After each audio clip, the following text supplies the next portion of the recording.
Perkenalkan, nama saya Taruna Solin dari kelas 2024 TMG dengan NIM 240507548186. Percobaan kali ini saya akan mengamati laju perpindahan kalor melalui dua jenis bahan yang berbeda, yaitu bahan konduktor dan bahan isolator. Bahan konduktor yang saya pakai adalah tembaga dan bahan isolator yang saya pakai adalah keramik. Dengan cara memanaskan es batu yang diletakkan pada ujung masing-masing kedua bahan.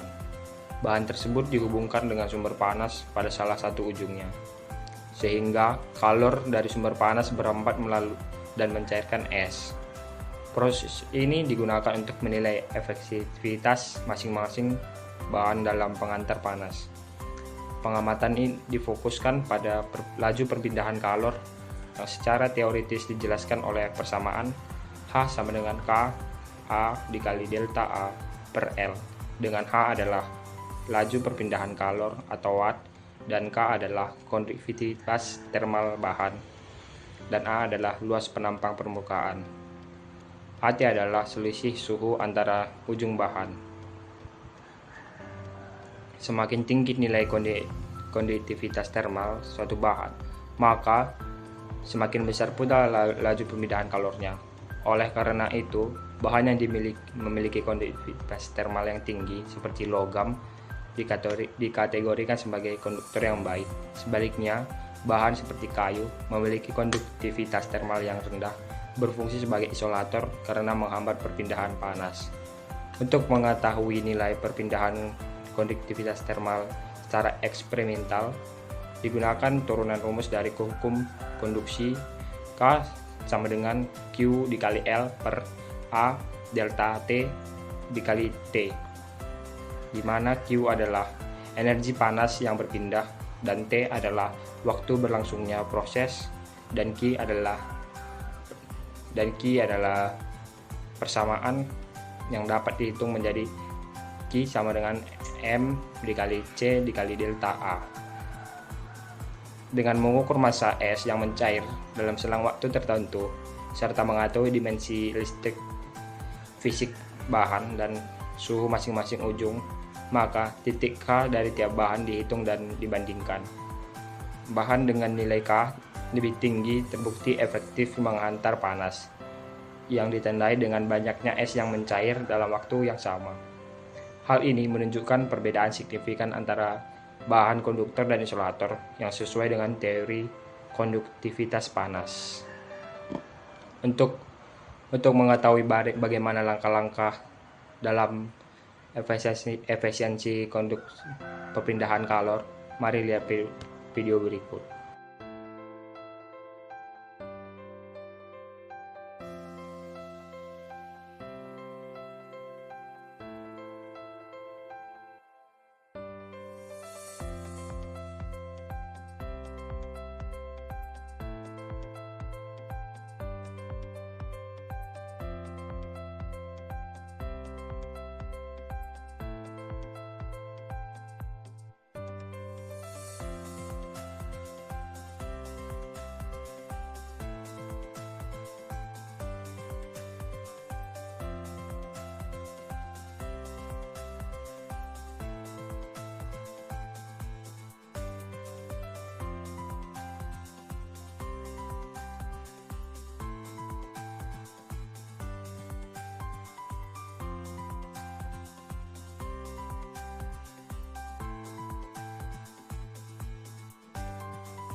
Selanjutnya mari kita masuk kepada pengolahan data.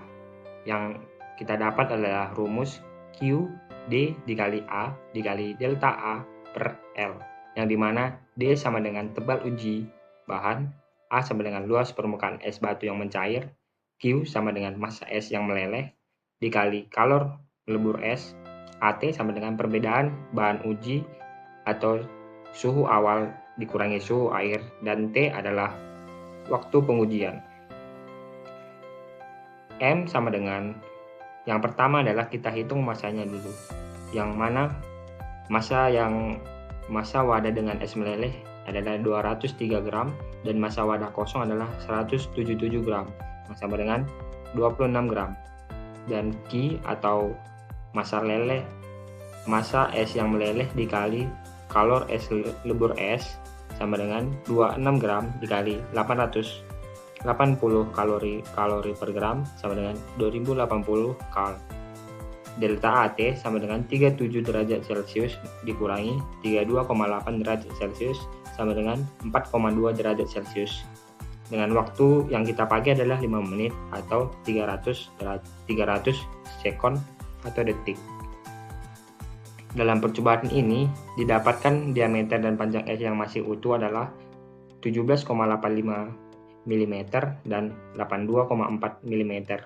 Maka A sama dengan 2 PR dikali R ditambah T sama dengan 2 dikali 13,4 dikali 17,85 dikali 17,85 tambah 82,4 sama dengan 112,098 dikali 100,25 sama dengan 11.237 dikali 82 mm kuadrat. Lalu nilai A kita masukkan ke dalam rumus, yaitu 2080 kal per gram dikali 1 per 11.237,82 dikali 4,2 derajat Celcius dikali 300 second sama dengan 2080 per 47.198,8